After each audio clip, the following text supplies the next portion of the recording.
डेरा प्रमुख राम रहीम पर चल रहे रंजीत हत्या मामले में आज हरियाणा की विशेष सीबीआई अदालत ने एक बड़ा फैसला सुनाया है। गुरमीत राम रहीम सहित अन्य आरोपियों को दोषी करार दिया है और अब 12 अक्टूबर को सजा सुनाई जाएगी।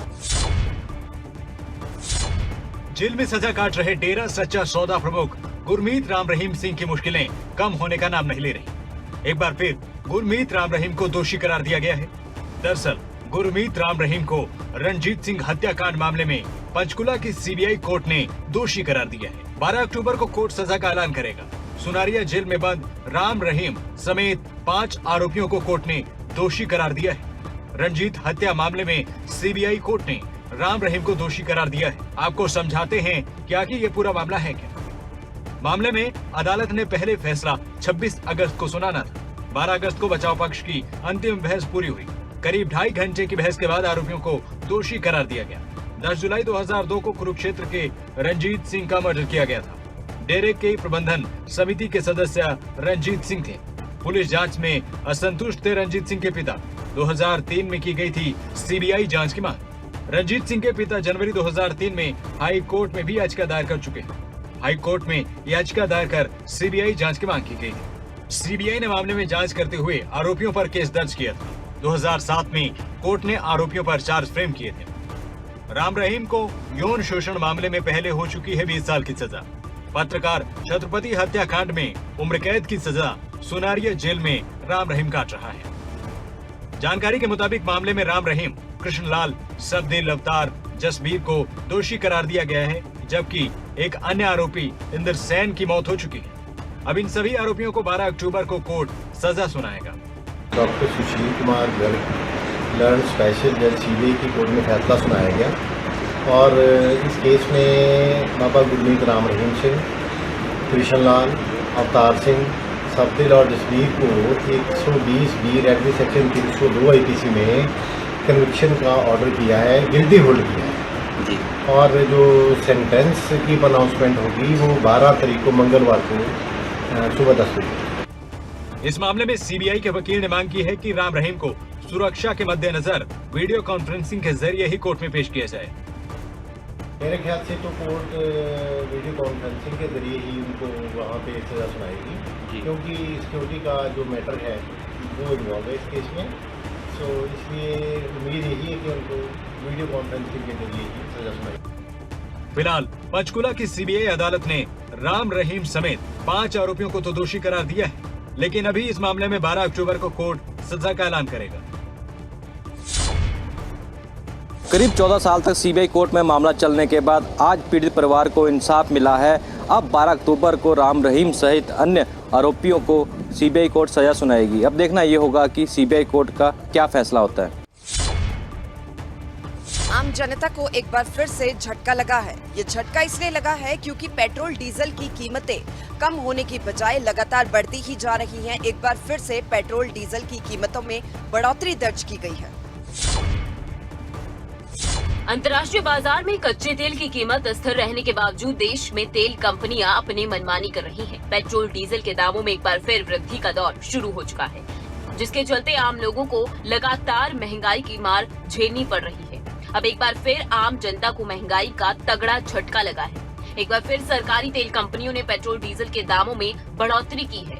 अब पेट्रोल की कीमतों में 30 पैसे और डीजल की कीमतों में 35 पैसे प्रति लीटर का इजाफा कर दिया गया है।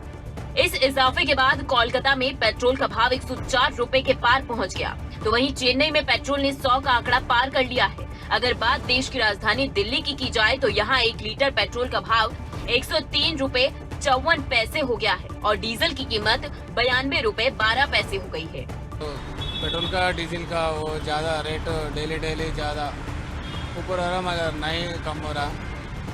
हाँ, तनका तो यही वही है हमारा।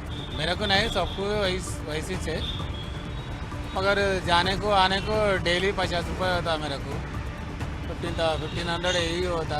अब बढ़ जा रहा, ऐसे बढ़ जा रहा डेली। और कम होना सबको अच्छा रहता। रेट बढ़ते जा रहे, बहुत मुश्किल हो रहा। मेरे पास पैसे भी नहीं थे, मंग के पेट्रोल डला के अब जा रहा हूँ मैं। ड्यूटी को जाना है, नौकरियाँ भी नहीं है, टेम्पररी करता हूँ। एक कॉल आया मेरे को टेम्पररी आओ बोल के, इसलिए लोगों से पैसे पूछ के एक 50 का पेट्रोल डला के जा रहा हूँ। तो सर बहुत काफ़ी बढ़ चुका है इसका, और माइलेज के हिसाब से तो कभी बाइक का माइलेज कम रहता है, और हम लोग का है कि सबसे बड़ा प्रॉब्लम है कहीं दूर निकलना हो या कहीं जाना आना में बहुत प्रॉब्लम होता है। बिना इसके बिना तो कुछ चल ही नहीं सकता है। हम लोग को तो मजबूरी है इसका लेने के लिए। अगर इसके जगह कुछ और नया टेक्नोलॉजी आ जाएगा तो फिर हम इसका यूज़ करेंगे। पिछले कुछ दिनों से तेल की कीमतों ने आसमान छूना शुरू किया है।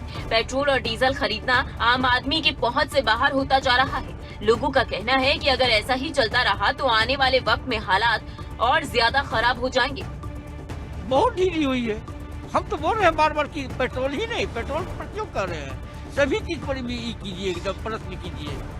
कोई भी साग सब्जी खाना पीना, कोई भी किराना सामान कितना ही हो गया है। अब हम कहते भाई हमारे मीडिया जितने भी है हमारे, ये सब तो भी सब खाना खाते हैं। ये लोग भी जाने कि उन लोग को भी महंगाई पर ये पर भारी पड़ा होगा। मीडिया भाई हमारे कर्मी भी, वो लोग भी तेल लेते होंगे, साग सब्जी खाते पीते होंगे। कितना बढ़ा है महंगाई एकदम। दिल्ली में बहुत महंगा हुआ है। हम लोग 70 रुपये से बाइक चला रहे हैं, 65 रुपये से, अभी 107 रुपया हो गया है। तो इसमें नो डाउट कि पेट्रोल बहुत महंगा हुआ है। और इसमें बहुत सारे पब्लिक लोग, कुछ लोग बोलेगा कि नहीं मोदी जी के हैंड में नहीं है, तो कोई बोलेगा कि कांग्रेस में सस्ता था। तो रियली ये गवर्नमेंट के हैंड में ही है। गवर्नमेंट को इसके लिए सोचना चाहिए। मोदी जी का एक टैक्टिस जो है मुझे नहीं अच्छा लगता है। उस मोदी जी हमेशा अमेरिका से कंपेयर करते हैं कि वहाँ का इकोनॉमी 15 ट्रिलियन डॉलर की है, हमारा 3 ट्रिलियन डॉलर का था। इसको डबल करना है। तो डबल करने का उन्होंने सीधा एक उपाय लगा लिया है कि जो चीज़ें 100 रुपये का है उसको 200 कर दो, तो हमारा जो इकोनॉमी है 3 ट्रिलियन डॉलर से 6 ट्रिलियन डॉलर होगा। तो ये अब तो इतना आसमान छू गया है कि अब कुछ दिन में घर में ही लगाना बेहतर है। इससे ज़्यादा तो हम लोग कुछ बोल नहीं सकते हैं। सरकार को चाहिए इस बातों पे ध्यान देना चाहिए कि कैसे आम जनता जिएगा। अब तो जीने लायक भी नहीं रह गया है, फिर भी चल रहा है। लोग जिस तरह तक खींच रहे हैं, बोलिएगा, आवाज़ उठाइएगा, उसका भी विरोध लोग करते हैं। इंटरनेशनल मार्केट में कच्चे तेल की कीमतें लगातार बढ़ती ही जा रही है, जिसका साफ तौर पर असर घरेलू बाजार पर देखा जा सकता है। अब इसका सीधा तौर पर असर आम जनता के बजट पर भी पड़ रहा है और लोगों की परेशानियां लगातार बढ़ती ही जा रही हैं। अब देखना होगा कि कब आम जनता को राहत मिलती है और पेट्रोल डीजल की कीमतें कम होती हैं। पेट्रोल डीजल के दाम देश भर में लगातार बढ़ रहे हैं। बात करें पलवल की तो पलवल में पहले से ही पेट्रोल 100 के पार हो चुका है। अब डीजल के दाम भी 100 के करीब पहुंचने वाले हैं। बात करें आज के ताज़ा दामों की तो आज पेट्रोल के दाम 101 रुपये 51 पैसे हैं। डीजल के दाम 93 रुपये 10 पैसे हैं। मैं बात करूं पिछले एक हफ्ते की तो पिछले एक हफ्ते में 1 रुपये 61 पैसे जो पेट्रोल के दाम बढ़े हैं। डीजल के दाम 1 रुपये 96 पैसे बढ़े हैं। हाँ, हालांकि लोगों को जो पेट्रोल डलवाते हैं तो काफ़ी दिक्कतें होती हैं, क्योंकि जिस तरह से पहले पेट्रोल सस्ता था, अब 100 के पार है। डीजल भी 100 के करीब पहुंचने वाला है। ताज़ा दाम की बात करें तो लोगों से ही पूछेंगे यहाँ पर किस तरह के से लोगों को महंगे जो रेटों पर पेट्रोल लेना पड़ रहा है, किस तरह की परेशानियाँ होती हैं। मैं आपको दिखाना चाहूँगा कि लगातार जिस तरह से तेल के दाम बढ़ रहे हैं तो ऐसे में लोगों को काफ़ी दिक्कतें होने लगी हैं। क्या कहोगे, लगातार जिस तरह से तेल के दाम बढ़ रहे हैं, 101 पहले से पेट्रोल है और अब डीजल भी 93 रुपये 10 पैसे के से ऊपर चलने को तैयार। तो मोदी जी को इसके शतक के उपलक्ष्य में जश्न मनाना चाहिए। पहले हमारे पास 70 रुपये पेट्रोल था और 50 रुपये डीजल था, और अब 101 रुपये हो गया है, जिससे मोदी जी ने कहा था कि पैसे बचे कि नहीं बचे, पेट्रोल कम हुआ कि नहीं हुआ कम। पहले 500 रुपये में भरती थी तो 350 में, अब 500 रुपये में टंकी फुल होती है। तो इससे ज़्यादा क्या कहेंगे, मोदी सरकार इस पेट्रोल डीजल के ऊपर फेल है। क्या होना चाहिए, कितने दाम होने चाहिए ताकि जनता को राहत मिल सके? 70 रुपये पेट्रोल और 50 रुपये डीजल। किसानों के लिए भी बहुत ज़्यादा बुरा हाल है। और भी लोगों से बात करते हैं। क्या कहोगे, जिस तरह से लगातार पेट्रोल डीजल के दाम बढ़ रहे हैं, जो पेट्रोल के दाम 101 रुपये 50 पैसे हैं और डीजल भी 100 के करीब पहुंचने वाला है, 93 रुपये 10 पैसे दाम हो चुके हैं डीजल के। देखिए सर, हमारी सेंटर और स्टेट गवर्नमेंट है, उन्होंने कोरोना के नाम पे पेट्रोल डीजल के जो सेस लगा के जो उन्होंने रेट बढ़ाए हैं। आज पेट्रोल की बेसिक प्राइस इंडिया में सेंट्रल एक्साइज कटने के बाद 35-36 रुपये है, जबकि हमको यहाँ पे पेट्रोल 101-102 रुपये मिल रहा है। कोरोना टाइम में लोगों ने सोचा था कि कोई बात नहीं, जहाँ अर्थव्यवस्था डाउन है तो कोई फ़र्क नहीं पड़ता। पर अब जब अर्थव्यवस्था पटरी पे आ गई है अर्थव्यवस्था, तो उनको जो इन्होंने फ़ायदा उठाया तो उसका जनता को रिवर्ट भी तो देना चाहिए। जनता को रिवर्ट देना चाहिए जो इन्होंने 35 रुपये सेंटर पहले से ही महंगाई बढ़ रही है, ठीक उसी तरह लगातार पेट्रोल डीजल के दाम बढ़ रहे हैं। कितनी परेशानी लोगों को हो रही है? सर, एक तो नौकरियाँ चली गई हैं लोगों की, माल भाड़े बढ़ गए हैं पेट्रोल डीजल की वजह से। लोगों का जो खर्चा 10,000 रुपये 12,000 रुपये में चलता था, आज 15 और 20,000 रुपये में चल रहा है। एक तो पैसे नहीं, ऊपर से महंगाई। ये चीज़ है आज पेट्रोल डीजल की वजह से हर चीज़ महंगी हो गई है। किसानों की लागत महंगी हो गई है, ट्रांसपोर्टरों के खर्चे बढ़ गए हैं। वो घूम फिर के महंगाई और बढ़ेगी जिस तरह से डीजल के दाम बढ़ रहे हैं। सर, घूम फिर के बाद सारी आम जनता पे आती है और महंगाई बढ़ती है, आम जनता मरती है। आप किसी भी चीज़ को उठा लो, सारे देश में पेट्रोल और डीजल का ही से ही काम चल रहा है। हाँ, ये थे हमारे साथ पलवल के लोग जिनका कहना है कि पेट्रोल के दाम जिस तरह से 101 से ऊपर हैं, वहीं डीजल भी 100 के करीब पहुंच रहा है। तो ऐसे में जरूरत है कि सरकार को तेल के दामों पर कम करना चाहिए ताकि जनता को राहत मिल सके, क्योंकि पहले से महंगाई भी लगातार बढ़ रही है। ऐसे में डीजल और पेट्रोल के दाम और बढ़ते हैं तो महंगाई और बढ़ेगी, जिससे जनता को काफ़ी परेशानियाँ होने वाली हैं। त्योहारों का सीजन शुरू हो गया है, उधर महंगाई लगातार बढ़ती जा रही है। आम व्यक्ति की जेब पर इसका असर देखने को मिल रहा है। सब्जियों के दाम से लेकर पेट्रोल डीजल के दाम आसमान छूने लगे हैं। अगर बात की जाए पेट्रोल के दामों की, तो आज 30 पैसे की वृद्धि हुई है प्रति लीटर के हिसाब से, और पेट्रोल 100 रुपये 66 पैसे पहुंच गया है। वहीं अगर डीजल की बात की जाए तो डीजल भी 35 पैसे प्रति लीटर के हिसाब से बढ़ा है, और 92 रुपये 30 पैसे डीजल प्रति लीटर के हिसाब से मिल रहा है। यानी कि जो शतक है वो पेट्रोल ने लगा दिया है। हमारे साथ कुछ आम लोग मौजूद हैं। अंकल जी, कितना असर पड़ता है जब पेट्रोल डीजल के दाम बढ़ते हैं? तो बहुत असर पड़ता है, बहुत असर पड़ता है। हर चीज़ नीचे जाएगी, ऊपर से तो जाने से। किस तरीके से देखते हैं पेट्रोल डीजल के दाम बढ़ रहे हैं, परेशानी होती है? बहुत ज़्यादा परेशानी हो रही है जी, बस। तो आप देख सकते हैं आम व्यक्ति परेशान जरूर होता है। कुछ और लोग भी मौजूद हैं। पेट्रोल डीजल के दाम बढ़ते हैं, कितना असर जेब पर, क्योंकि अब तो त्योहार भी आ रहे हैं। असर तो बहुत पड़ता है, लेकिन फायदा तो नहीं ना बोल के, कोई कर तो कुछ नहीं सकते। ज़्यादा बोलेंगे तो उठा के अंदर डाल देंगे, फायदा क्या उस चीज़ का? कोई फायदा नहीं बोलने का। ये देख सकते हैं आप, एक आम लोगों के अंदर गुस्सा है, और वही गुस्सा देखने को मिलता है जिस तरीके से पेट्रोल डीजल के दाम बढ़ रहे हैं। रोजाना पेट्रोल डीजल के दाम बढ़ रहे हैं। पेट्रोल 100 रुपये पहुंच गया है। किस तरीके से देखते हैं? बस ऐसे देखो, 200 का डालो, 2 दिन भी नहीं चलता, ना कोई ना रोज, हर रोज रेट बढ़ रहे हैं। अब क्या करें? सरकार से कोई अपील? सरकार क्या करे, कुछ कर ही नहीं रही, बढ़ ही नहीं रहा, रोज कुछ घट रहा। तो आप देख सकते हैं रोजाना पेट्रोल डीजल के दाम बढ़ रहे हैं, उससे आम आदमी की जेब पर असर पड़ता हुआ नजर आ रहा है। और आम व्यक्ति यही चाहता है कि सरकार को थोड़ा इस और ध्यान देने की ज़रूरत है, क्योंकि त्योहारों का सीज़न है, हर कोई घर के लिए कुछ ना कुछ खरीदना चाहता है। लेकिन इस तरीके से महंगाई बढ़ेगी तो फिर आम आदमी परेशान ही होगा। अंबाला में निगम के पूर्व मेयर और निगम के एमई के बीच हाथापाई का मामला सामने आया है, जिसके बाद पुलिस ने पूर्व मेयर की शिकायत के आधार पर एमई के खिलाफ एफआईआर दर्ज की।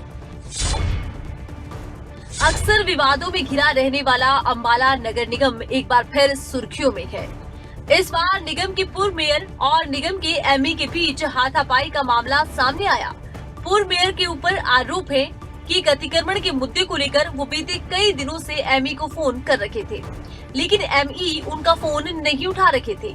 ऐसे में जब निगम जाकर उन्होंने एमई से बात की तो एमई ने उन्हें जाति सूचक शब्द कहे और उनसे बुरा बर्ताव करने पर उतारू हो गया, और देखते ही देखते विवाद बढ़ता गया।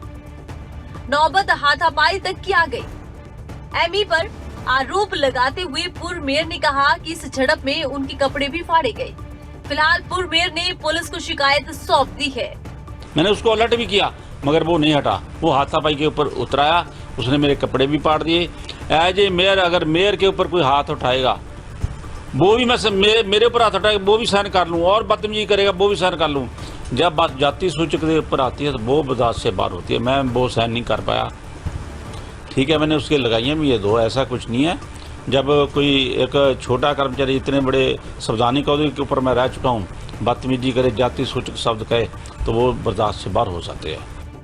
मामले की शिकायत मिलते ही पुलिस हरकत में आई और पुलिस ने पूर्व मेयर की शिकायत पर विभिन्न धाराओं के अंतर्गत निगम के एमई के खिलाफ एफआईआर दर्ज कर दी। वहीं पुलिस ने एमई से मिली शिकायत पर डीडीआर दर्ज कर जांच शुरू कर दी है। अम्बाला के जो कमिश्नर उसके मेयर थे, पुराने मेयर थे, वो ऑफिस में किसी काम से आए थे। वहाँ पे उनकी एक्शन या जो एमई था उसके साथ किसी बात को लेके लड़ाई हुई, जिस संबंध में हमने जो रमेश मल जी हैं उनकी कंप्लेंट पे अभियोग अंकित किया है और जो बूरा जी ने भी जो कंप्लेंट दी है उस पर हमने डीडीआर की है और उस पर भी जो कानून सम्मत कार्रवाई होगी वो की जाएगी। ये कोई पहला मामला नहीं है जब अम्बाला नगर निगम सुर्खियों में आया हो। आए दिन अम्बाला नगर निगम किसी न किसी बात को लेकर सुर्खियों में बना रहता है। फिलहाल इस मामले में पुलिस ने एफआईआर के बाद अपनी जांच शुरू कर दी है। अब देखना होगा कि पुलिस की जांच में क्या कुछ निकलकर सामने आता है। हिसार में किसानों ने अपना धरना अब खत्म कर दिया है। किसानों ने यह धरना विधायक डॉक्टर कमल गुप्ता के आवास के नजदीक दिया हुआ था। दरअसल किसान नेताओं और विधायक के बीच हुई बैठक के बाद धरना खत्म करने का फैसला लिया गया। हिसार में अब माहौल शांतिपूर्ण हो गया है क्योंकि हिसार के विधायक कमल गुप्ता के आवास के नजदीक धरना दे रहे किसानों ने अपना धरना समाप्त कर दिया। दोनों पक्षों में आपसी बातचीत के बाद इस विवाद का शांतिपूर्ण हल हो गया है और किसानों ने सहमति के बाद अपना धरना उठा लिया। गौरतलब है कि बीते सोमवार को किसान हिसार रेस्ट हाउस में बैठक कर रहे थे। इस दौरान विधायक कमल गुप्ता भी वहां पहुंच गए और किसानों ने उन्हें बंधक बना लिया। लगभग आधे घंटे बाद पुलिस ने उन्हें वहां से निकाला। इस दौरान विधायक कमल गुप्ता ने धक्का मुक्की करने के आरोप भी लगाए, जिसमें विधायक के कपड़े भी फट गए। इसके बाद किसान विधायक कमल गुप्ता के आवास का घेराव करने के लिए पहुंचे, जहां पुलिस प्रशासन ने विधायक के आवास से कुछ दूरी पर किसानों को रोक लिया, जिसके बाद किसानों ने वही धरना देना शुरू कर दिया।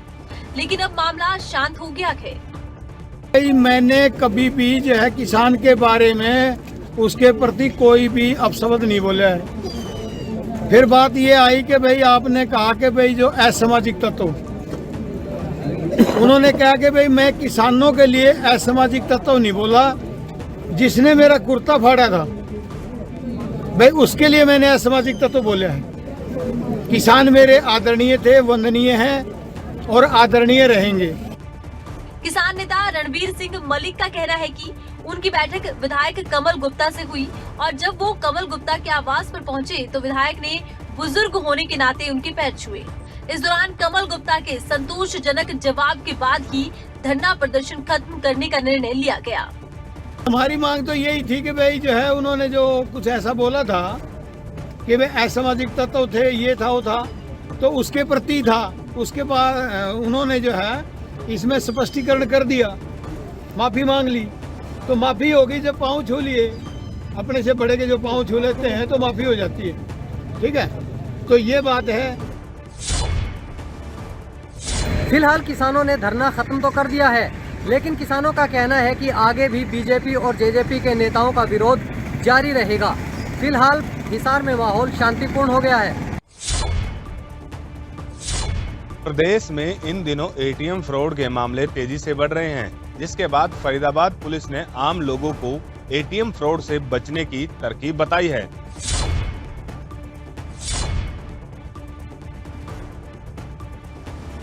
अगर आप भी एटीएम कार्ड की फ्रॉड से बचना चाहते हैं तो ये खबर आपको जरूर देखनी चाहिए, क्योंकि फरीदाबाद के साइबर पुलिस थाना के अधिकारी ने एटीएम फ्रॉड के मामले में बचने के लिए कुछ ऐसे ही आइडियाज दिए हैं, जिससे कि आने वाले समय में आप एटीएम के जरिए होने वाले फ्रॉड से बच सकते हैं। क्योंकि एटीएम कार्ड से होने वाले फ्रॉड आपको मिनटों में कंगाल बना सकते हैं और आपका बैंक बैलेंस पल भर में जीरो कर सकते हैं। दरअसल साइबर पुलिस थाना के अधिकारी बाबू राम का मानना है कि एटीएम कार्ड बदलकर पैसे निकालना और पिन नंबर चोरी होने की घटनाएं इन दिनों बढ़ रही हैं, जिससे परेशान होकर उन्होंने कई आइडियाज निकाले हैं। नॉर्मल पासवर्ड रखने से सबसे पहले आजकल जो चला हुआ है, जिन लोगों के मोबाइल नंबर पासवर्ड है वो ट्रू कॉलर से या अलग जगह से भी, आप मान लो ट्रू कॉलर पे भी आप जब नंबर सर्च करेंगे तो वो आपके नीचे ईमेल आईडी और कनेक्टेड फेसबुक आईडी भी दिखा देता है।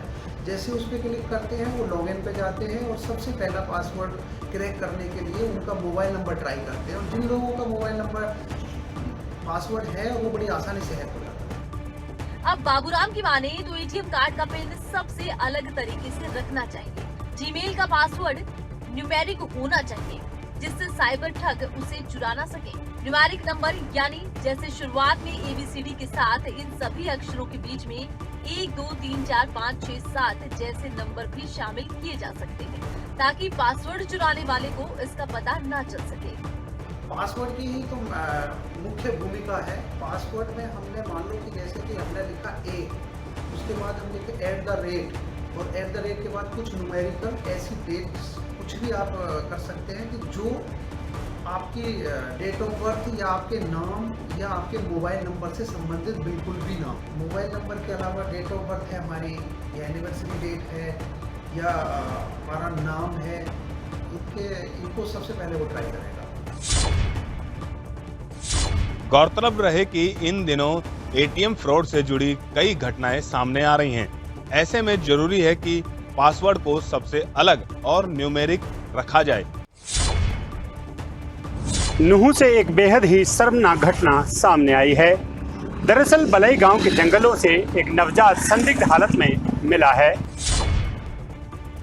तुलसी इस बच्चे को कोख से निकले अभी कुछ ही समय हुआ था कि कलयुगी माँ ने बच्चे को जंगल में छोड़ दिया। 9 महीने जिस बच्चे को माँ ने पेट में रखा, उसी बच्चे को बेरहम माँ ने 9 दिन के लिए भी अपने पास नहीं रखा और घने जंगल में मरने के लिए छोड़ दिया। लेकिन कहते हैं ना, भगवान के घर देर है अंधेर नहीं। शायद इसीलिए इस बच्चे के लिए जंगल में एक दंपत्ति फरिश्ता बनकर पहुंचा और बच्चे की रोने की आवाज सुनकर बच्चे को तुरंत अपने साथ ले गए। मैं एक भैंस चराने गए थे और ये बच्चा पड़ा था वहाँ में झुंडा कुआं में झाड़ी में। मैं दगड़ जा रहे थे, करहाना की सी आवाज़ आई इनकी चीं चीं कर रहा हूँ। मैं उतर के देखा, उसे देख बच्चा पड़ा। फिर ये मैंने बुलाई 2 औरत, ये ढूंढी इसे ले आई। माँ की ममता को शर्मनाक करने वाली ये घटना नुहू के मरोड़ा और बलई गांव से सामने आई है। दोनों गांव के बीच में लगते जंगलों में बच्चा पाया गया। दंपत्ति जंगलों में पशुओं को चराने के लिए पहुंचा था। बच्चे के मिलने पर दंपत्ति ने घर पर ही बच्चे का इलाज शुरू कर दिया। घटना की पूरी सूचना चाइल्ड हेल्पलाइन को दी गई, जिसके बाद गांव में एक निजी NGO पहुंचा। जैसे हमको कल पता लगा कि मरोड़ा और बड़ी गांव के जंगलों में एक अज्ञात जो बच्चा है वो पड़ा है, और हमारे गांव के सहाबदीन नाम का एक व्यक्ति वहां भैंसे चरा रहा था। उनको बच्चा मिला तो 1-2 गांव की औरतों ने वहां से इसके टूंड वगैरह काटे और इसको अपने साथ अपने घर ले आए। इस बच्चे को कल से ही अपने घर पर है। अभी बच्चा पूरी तरह से कांटों से और डाव वगैरह से पूरी तरह से घायल है। इसके टेटनस के इंजेक्शन भी लगवा दिए गए, और हमने जो प्रशासन है उनको भी इस बारे में बता दिया गया है, क्योंकि प्रशासन के तालमेल से ही सभी काम चलते हैं। और चाइल्ड के हेल्पलाइन नंबर है जो उनको हमने इसके बारे में अवगत करा दिया गया है। नुहू से कलयुगी मां का सामने आया ये कारनामा वाकई में शर्मनाक है। वहीं बच्चे की हालत अभी भी गंभीर बनी है। ऐसे में हम बस बच्चे के स्वस्थ होने की कामना कर सकते हैं।